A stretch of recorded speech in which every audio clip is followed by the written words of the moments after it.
go back home, I'll go online and say, this place is boring. Yes, this place is this. we are bored this of this. Here is our personal experience. Today we'll be sharing how we've seen the UK compared to where we came from. Everybody has their own difference, and I'm sure you definitely have your own too. So we would like to hear from you in the comment section how you see the UK. This is how we see the UK. We'll be sharing our own personal perspective about UK since we've been here. And first of all, we're talking about the cultural difference. Yeah. Yeah, that is one of the things that shocked us when we got here. Yeah. The cultural difference. Oh my God, the culture is so different. Compared to where we're coming from, it's really different. We struggle for a minute to match up with the difference, but at the end of the day, we caught up. Yeah. At some point, one of the cultural shock that we got was when I got here.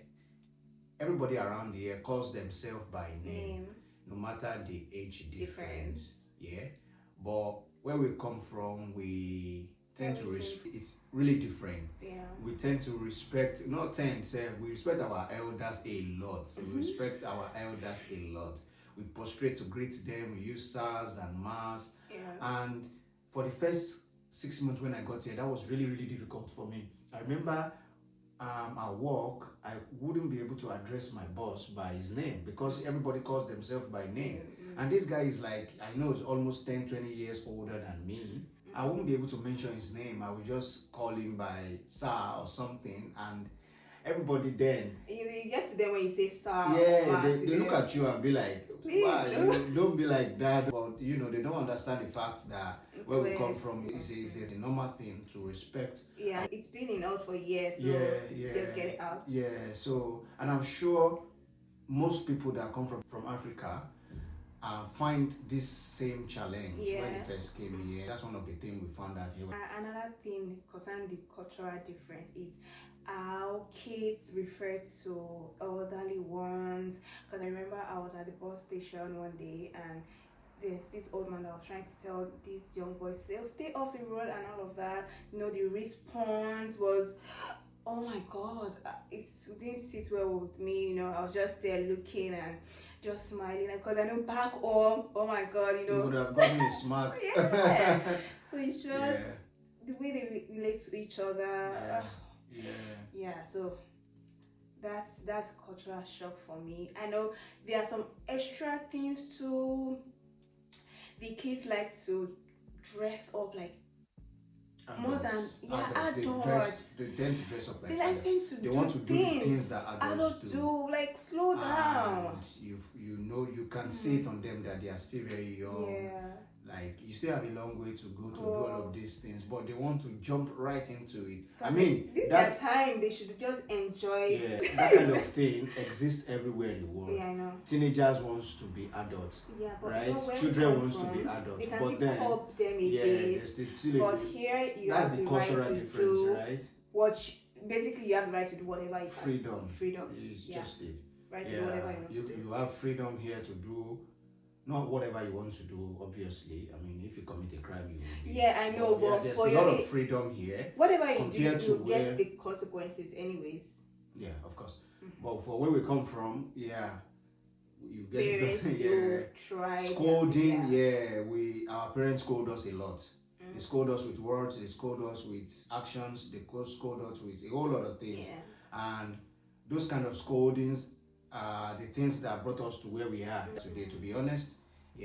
But here there's limit to scolding. A thin line between scolding and bullying. They call it bullying. So but then back home, word for everything. There's a word for everything here, to be honest. One has to be careful. Very careful. But back home, there ain't no word for nothing. You do nonsense, you get nonsense. That's your consequence right away. The next thing is food. Where we come from, like spicy food, seasoning, and all of that. And thankfully, when we're coming, we brought a lot of African food. There are African food here. African restaurants, African shops where you can get African stuff and just cook. But then, like she said, when we were coming, we brought a whole lot of stuff, but it's going to run out at some point. So it was easy for us to go to shops and still get these African things. But just imagine if you are in a place where we can't get those things. It's eating fish and chips. Chips, because that's their street food. Majorly is fish and chips. And the fish is just so... Yeah, or McDonald's. Yeah, no pepper, no spice, no seasoning. But they've grown up with this, so it's part of them already. Cottage pie, there's some other food that I'm just eating it. It's just flat, to be honest, because I am a chef and I've tried most of this food. It tastes just flat. Yeah, there's some that but to them it's not flat. It's top notch to them. It's top notch, yeah. But then when you go to restaurants, it's different. It's different, yeah. Foods in the restaurants are tasty and more tasty, and they have more flavors and all that. Yeah. It's actually good that they are trying African foods too, because at work you say, oh, your food smells so nice. Is that jollof fry? I think the major food they know is jollof fries. It's like a popular thing to them too. It's our national dish anyway. So. So food. Food is a major thing here. Like you need to eat your own African food. If not, oh my God, it will be so difficult for you to cope. To blend to food is a major thing. Babe, weather. Oh my God, weather, right? Going from a hot region to a cold region. A difference of almost 20 degrees. And when I first got here, for the first 1 month, for a minute I thought maybe we'll just go back home. But to be honest, can't do this, bro.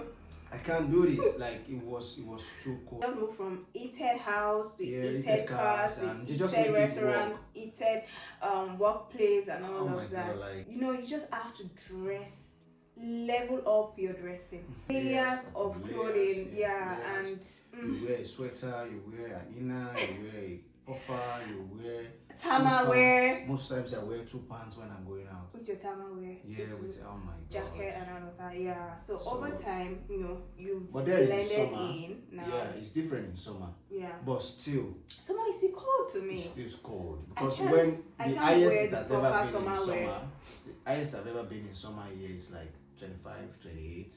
But it has never gotten to 28. No. 25, 23, 22. Yeah, that's it's still kind of still cool. chilled. Still chilled. Sometimes, but for the fact that we have been here for a minute, right? It becomes very hot for us because you feel like now it's hot. Yeah. But compared to where we come from, it's cold. Yeah. And it's you know really that cold. when you now travel back to Africa, it's not very, very, very it feels hot. Like you're in the oven. So weather for us took a minute to blend. Where we come from, at the beginning of the year, you pay your landlord 1 year and you're fine. You're fine for the but next this place, 12 oh months. my God, you gotta pay every You need to month be through on your feet for, even though not for anything, for your house rent. You just have to go out there, go work, so that you will not be sleeping. Everything is just connected together. It's just connected together. No work, no house, no food. We end up on the street. Yeah, because if you mess up with your landlord because you want to move to somewhere else, you still have to fill a form that says previous landlord. Yeah, you need a reference for a previous landlord. So if you fuck that up, it's not going to be easy for you to get. Then it's connected to your place, sense, your mental health. Everything is just connected. So you just have to bring out your best behaviors wherever you find yourself. Really, nobody's checking your credit back home before you get a house. Here, you need to check your credit. You need to check all of those things, and all of those things needs to be in place. These things are very good. They are good. I mean, they are good things. It makes the society work. It makes everything work. The society is still not towards living from paycheck to paycheck. As soon as you get that paycheck at the end of the month. Before you even get it, the tax is out. The tax is out. The phone you bought on credit.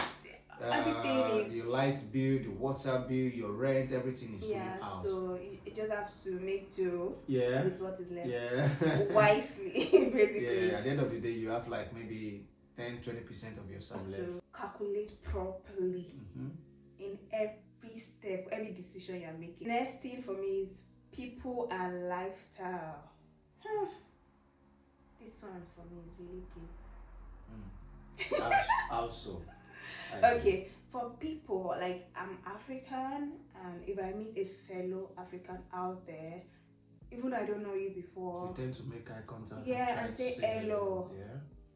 That is our culture. I know that we are in somewhere new and we want to just here. You just make eye contact. Some people don't even make eye contact. They're just going.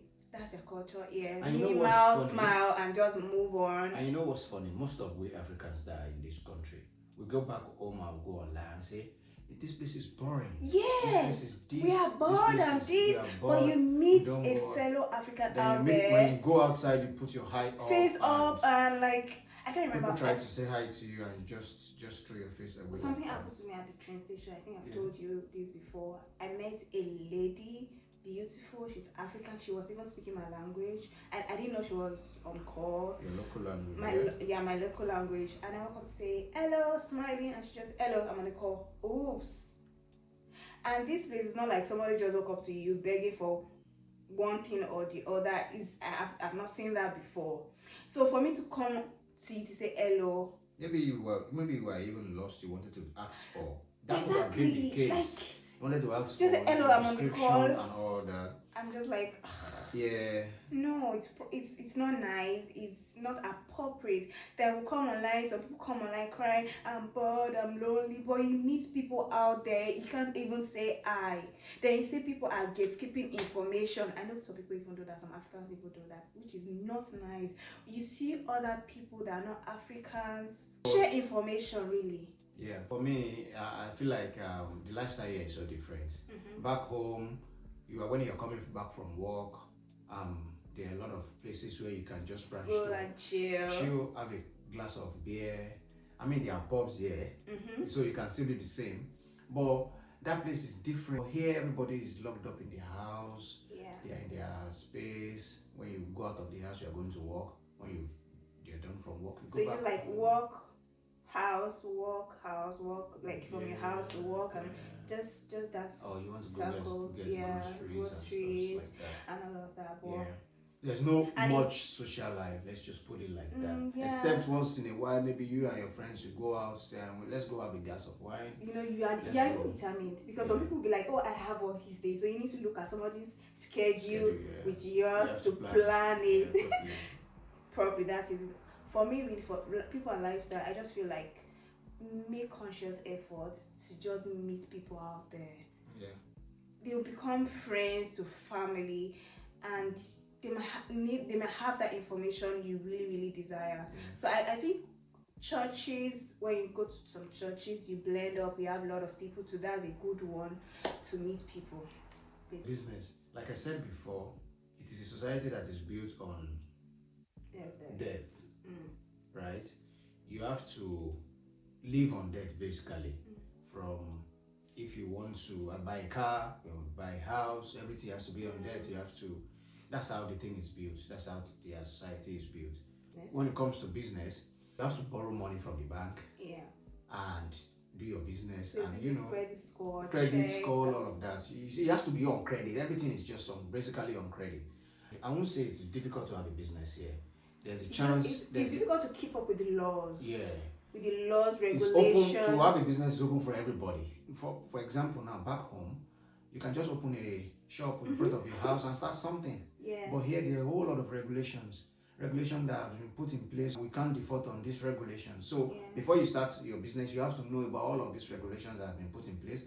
During your business, you have to know all of these regulations that have been in place. Like, I don't know. You don't know. There's no excuse. Because you are running your business, and God forbid something bad happens to one person, just a little thing, maybe just a little bit of accident, then they will go back to your business and check everything. If you have done everything right. If you have not done it, you can go to jail for it. Yeah, but so back home, nothing like that. Everything has to be right. Yeah. So business opportunity is open for people, everyone, but you just it's have very to be tricky. Smart, be determined, and follow the regulations properly. So there's no excuse for any. Yeah, for errors. There's no excuse for errors. So, yeah, e-commerce here really works. I love it. It's nice compared to where we come from. We order some things online, there's excuse like, oh, it's not being paid at the appropriate time. Here, you know when it's going to be delivered, what time you receive a mail. It works really well. either you do transfer, cash transfer, or Apple Pay. Back from where we came from, there's nothing like really Apple Pay and all of that. But here, it makes things seamless. Transactions are very seamless, easy. So it's good. It's really, really good. I give it to them, top notch. And another thing is when you do online transactions, so here one needs to be careful because of fraudsters, scammers, and all of that. So that's just the downside, but it's still very good. And finally, this last point of ours, I don't know how people do it, but I give it to them. Raising kids here, I give it to African parents here. They are doing a great job. We have a few friends that are raising kids, and oh my God, I don't know how you guys do it, but the Lord is the strength. And raising kids looks like a little bit of a challenge. Looks like from we don't have kids are looking from outside, it looks like a little bit of challenge because, like we said earlier, here there's freedom. It's a land of freedom for everybody, and everybody's voice must be heard. Nobody's turned down, and considering all of that, if your child goes to school and say this is what is done in my school, this is what other kids are doing, and they say they want to do it too, and these things are things that are culturally wrong to us from where we come from our own background, then it becomes a little bit difficult for you. How do you want to say no to that child? How do you want to, because they will go back to their friends to say this, their friends tell their teachers, and all of that. It becomes a case for a social worker and all that. So that's one thing. I admire people that are raising kids. They are really doing a great job. And you need to plan your kids with your job, work hours. You need to go pick your kids at school. If you don't pick them at the right time, there's another problem. So, I mean, you're not going to leave your kids in the cold, and when all other parents have picked their own child.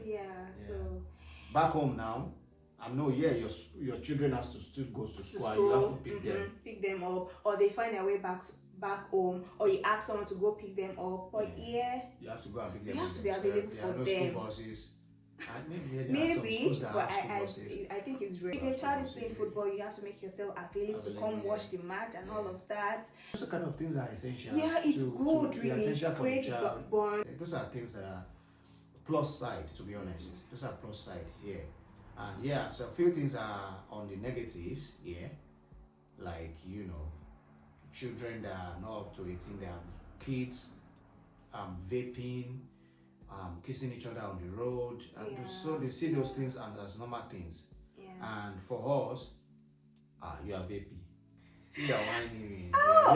You can't even do such things. So generally, for me, it's coming here. It's been eye-opening, great opportunities, and it's a great one. We are just sharing our view, and everybody have their own view about this. And we'd like to hear from you too. If you watched this video to this point, please give us a thumbs up, like, share, and subscribe. And we'd like to see you in the next video. Bye. Ciao.